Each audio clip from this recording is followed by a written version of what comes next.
So it's like literally one of the most beautiful days ever on planet Earth. It's so warm outside for February, and I'm headed to the grocery store, and I'm just thinking to myself, like, what a gorgeous day it is. And I haven't been able to see that in a while because I've been so depressed. Like, I guess I really kind of, I don't know, I tried my best to just like smile through it, but I've been really depressed lately. And I don't know if this is seasonal, the seasonal depression, or if it's just like sadness. I think it's just sadness from like being so heartbroken lately. I told you guys about how I met my true twin flame. I'm almost pretty positive. I mean, I'm almost pretty positive. And I was friend zoned by him. And I keep telling everybody, like, stop with the old story. But the thing is, I see it as I was ghosted, but I'm not being ghosted anymore. So my revision that I've been trying to revise my story, my love life especially, which, honey, needs a lot of fucking revision. Basically, I am not really like avoiding the truth about anything, really. I'm just acknowledging there is another truth being added unto it, another truth being brought into reality. So I now see it like everyone around me is me pushed out, but that doesn't mean that everybody is like me. Not everybody is me per se. That I don't have the same personality, the same likes, dislikes, stuff like that. What it is they are what I think they are, who I think they are. If someone's an abuser, I have considered them that. If I think somebody is a millionaire, I considered them that. Like, for instance, and I know that that's a lot of power, but that's a lot of power that your subconscious mind, it has. Your conscious mind making love at night with your subconscious mind. That is a lot of power to have. And it's scary. It's a very scary thing because a lot of people don't want to have this kind of power where like you can dictate someone's actions, someone's mood, someone's everything. And that's exactly what I've been doing my whole life. That's exactly what you've been doing your whole life. You just didn't know it. I've been telling everybody, hey, cheat on me. Hey, I'm not really worth anything. Go ahead and treat me with disrespect. You don't have to respect me. I'm just here. You don't even have to pretend to like me. That is exactly what I did. So I impressed upon these people that they are all going to reflect that back to me. They are all going to reflect that Jenna doesn't matter. So now I can see it as every single person that I ever meet is like, wow, Jenna is the most important person in the world.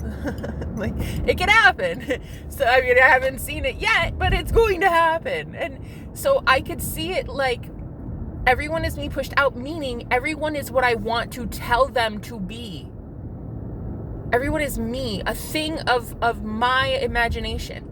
And I think this is where everybody gets tripped up in the manifestation community. We're all like, oh yeah, but see, that person hurt me and I would never hurt a soul.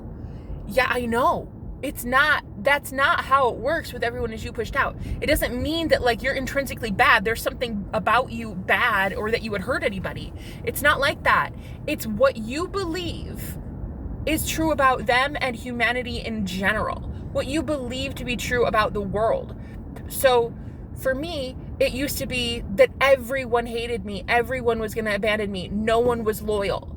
That's what it used to be. But now I'm changing my story and saying, okay, it used to be that. Remember when it was like that? How cool now, though, that it's everyone thinks I'm important. Everyone thinks I'm beautiful. Everyone says something to me that reflects that they are a good person. Because I now see people as good. Because I now feel safe in the world. I feel safe in the world because I've done a lot of healing. I've done a lot of shadow work. But I feel safe in my own environment now. Also because I'm away from a lot of narcissists that used to hurt me. So, I mean, it's a lot easier to be safe when you're not around narcs all the time. So I am so much more safe. I can now change the world. And this is exactly why I believe Christ consciousness. Christ said, well, I mean, Christ died for your sins, but the sins of many, which means anyone that is you pushed out is now being reflected in the eyes of love, in the eyes of grace. It's now you saving the world. You are literally, as Christ consciousness, changing the entire view of the 3D reality around you based on you knowing that you are one with God. Wow. I just passed a church that says love and truth. Wow. Beautiful. See, it's like now that you know you are love and truth, you now see that love and truth in everyone because everyone is you pushed out. It's always been you pushed out.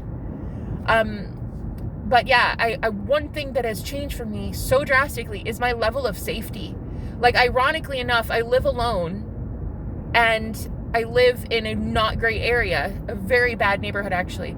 And ironically enough, I feel safer than I've ever felt in my entire life, even when I lived in like a really cushy, rich neighborhood with like a security system and like all these hoity-toity cameras and stuff. I am so much more safe now in my own reality. And that it just goes to show what healing can really do, what it can do when you take control of your life and you start giving that power back to yourself. So one thing that changed recently, I was ghosted. I was friend zoned recently, as a lot of you know. It was really embarrassing. It's still fucking embarrassing to talk about. But yeah, I was friend zoned back in December. It was really, oh God, it was off-putting. But it's not exactly, it wasn't a surprise. It definitely was not a surprise. Something still had to be worked out of my 3D matrix, because if you think about it, everything you're seeing today is a culmination of shit that you started putting into your world over the last 2 days, 2 months, 2 years, whatever. It's something that happened in the past that is coming to a head now. So last month when I was friend zoned, I was like, oh hell no, we're not playing this game. We are not playing this game. That is not my reality. That's not my reality. That's an old, played out, worn out, stale way I used to talk to myself, and a way I used to see men, a way I used to see people. But I'm like, no. No, see, that's not going to work for me. We're not going to do that. No, honey, it's 2023. We're not doing that shit anymore. So I have been saying to myself things like, oh no, he wants me. Duh. Of course he wants me. Of course he wants me. I am God. And that is exactly how it has to be. You have to be so firm in that belief. Of course he wants me. I'm God of my reality. Of course he wants me. I'm God of my reality. If I wanted to say he didn't want me, that would also be the case. You are God of your reality. You've got to start acting like it. And so I'm changing the whole game. I'm like, yeah, no, that's not going to work for me. The whole friend zone, you want to be a bachelor thing, that's cute. That's cute. Not on my watch. So, wow, it's really cool too. I want to say, because I just drove past a fire station, yeah, I think it's called a fire station. And they had the garage door open and I could see inside the fire station. And I don't know, I've never seen inside a fire station before. It's so weird. I'm just driving to the grocery store and there's so many more new experiences that I get to see today. Like, this is what it really truly means to have life and have it more abundantly. It's like, you're not doing anything different in your normal day. The only thing that changes when you have Christ consciousness really is you're just becoming aware of things you weren't aware of before. And it's really cool shit too. Like, it'll be synchronicities, or it'll be, like passing the church when I was talking about God. Like, it's stuff like that. It doesn't really, to most, it would still be kind of like a boring life because I'm just literally going to the grocery store by myself in February. Like, it's nothing big. But to me, after having been through the dark night of the soul, and after having been through like straight up agony for years because I was going through the dark night of the soul alone, you get to get out of it and you're like, oh my God, like, is this what it's like to live? Like, it feels like living again, truly. Truly, it feels like living again. And I see, like, Everybody's so sweet now. Like, I just waved to this cart lady at the grocery store and she waved back. Like, that never would have happened in my old life because I assumed everyone was mean, right? I assumed everyone, wow. And would you believe this? See, this is such a stereotypical thing of me. Like, this is so rude of me. This girl who was next to me, parked next to me, she just also waved to a customer, but she looks, oh my God, like a Dallas Cowboys cheerleader. This girl looks identical to a cheerleader. And I judged her for about 2.2 seconds because, you know, well, I mean, I'm not perfect. I judged her body and I judged who she must be as a woman. Like, wow, probably snooty, right? Uptight, probably kind of mean and bitchy, a Karen. And I'm ashamed to admit this. I am, guys. I'm so ashamed to admit this. But something must have happened with me and a Dallas Cowboy cheerleader in the past. Mean girl vibes, right? So I literally just saw her wave to the customer service guy. And she's out there talking with him, just having a great time, laughing with him. Look at that, like asking about his life. Like, oh my God, so sweet. Like, such a sweetheart. She's totally a sweetheart. It's just, this is exactly what you do when you go within, when you go into the shadow of your own mind and you see why you have been projecting attacks onto the 3D world. You've been doing it because internally you trusted that the world was a horrible, hostile place. And that was because of abuse. In some way, you know, maybe it was emotional for some of you, physical, you know what I mean? I'm not sure, but it was somewhere stemmed deep, deep, deep in your psyche. And until you can pluck those little things out, you're never going to change the world. This is why the hermit phase of your spiritual journey is so important. You have to be away from people. Like, you have to. If you're not away from people, you're going to always continually be recycling their bullshit, their toxicity, and you don't actually get to heal your toxicity. That's one thing I noticed when I did a lot of live streams. I would be so tuned into everybody else's energy that I never had time to like heal myself because I was so busy healing other people. And there'd be like 20 people on my lives, and that's a lot of people to try to sort through, you know? So when you go deep into hermit mode, when you heal, it's imperative. I really, truly do believe it's imperative. I know a lot of manifestation coaches are like, no, you don't need shadow work. All you need to do is affirm. Yeah, no, I don't subscribe to that. I don't subscribe to that because that's going to show you so much resistance that you have. That's, if you just affirm like all fucking day, first of all, the subconscious mind does absorb everything, but your conscious mind, it is a filter. Your conscious mind in the waking day is a filter. There's only so much shit that can get past your conscious mind and into your subconscious. Like, you will start saying to yourself, no, but I'm not a millionaire though. Right? You'll affirm, I am a millionaire. I'm a millionaire. I'm so happy to be a millionaire. But your conscious mind is like, no, bitch, we're not a millionaire. We've got $17 in our bank account. That's going to be your subconscious mind, or your conscious mind filtering out what you're saying. So when that happens, that resistance will make you stop doing your affirmations. Your affirmations still would be absorbed though if you would have continued on, because your subconscious is a sponge. It doesn't stop listening and hearing you and absorbing things. It never stops. I can't remember how many thoughts in a minute it can absorb. It's not even thoughts. It can absorb everything. It can look at everything in your waking life. It's like 7 million bits of information or something like that in 1 second. I can't remember the number, but it's freaking nuts. It's nuts. It absorbs everything.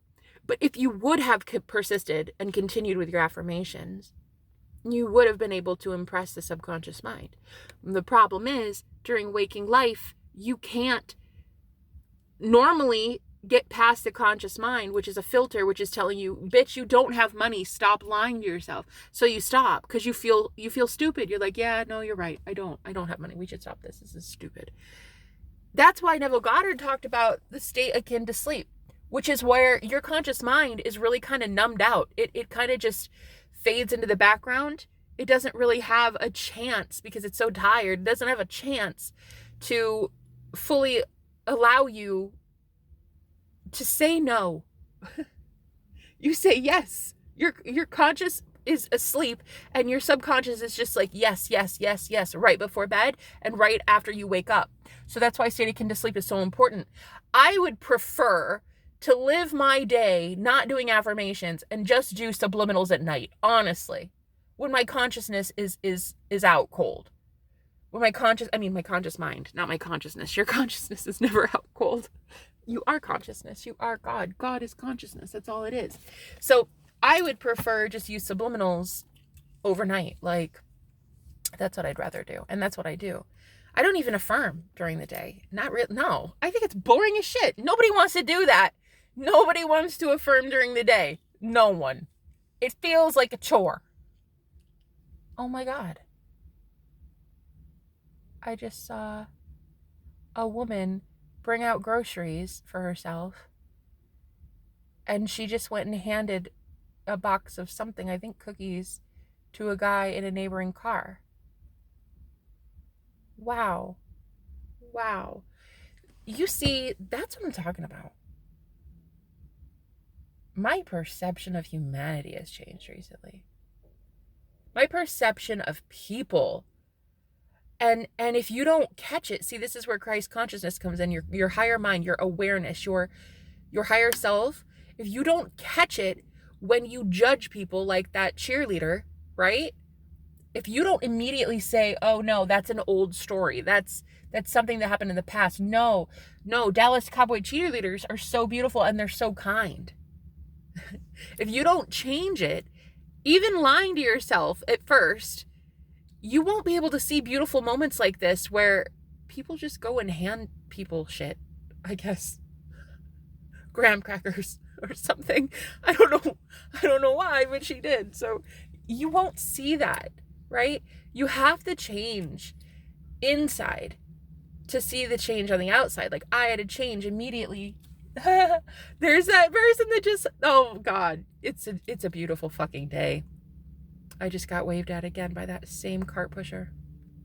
This time the cart pusher waved at me. So sweet. Oh my God, my heart. Oh my God, that's adorable. Oh my God, guys. You have to change in you first. Nip that shit in the bud. If you start judging someone based on how they look or based on how they talk or based on what money they have or based on what the freak ever, you are still assuming that a reality exists where people would be judgy. Nobody wants to live in a world like that. I don't want to live in a world where Dallas Cowboy cheerleaders are like bitchy, mean girls. I don't want that. I don't want to live in a world where like my old childhood high school girl, I was a fat girl in high school, right? The funny fat girl. And I was told all the time, oh my God, you're just so ugly. Like, nobody wants you. You're lame. Mainly by the girls that looked like cheerleaders. So I definitely know where this stemmed from. And I'm just noticing now, like, I don't deserve that. And so they don't deserve that because everyone is me pushed out. If I don't deserve the treatment, then I don't deserve to see a world where people would treat me like that. Which means cheerleaders don't treat people like that anymore. Not just because I'm older, but because pretty girls still exist. You know it as well as I do. The world could be filled with pretty girls that are still mean girls, right? So that technically still exists, but it does not mean that I have to believe in a world where they're going to still hurt me. Nah, in fact, they're gorgeous and they're so sweet and they're kind and they're so generous to everyone. They're very sweet, right? Heal you and you heal everyone. It's like, save the cheerleader, save the world. Oh my God, I just heard that in my head. Save the cheerleader, save the world. I can't believe my spirit guides just said that to me. That's ironic as shit, isn't it? That's kind of funny. Anyway, save the cheerleader, save the world. Bitch, I'm gonna leave it there. Thank you guys for listening. I'll talk to you later. Bye-bye.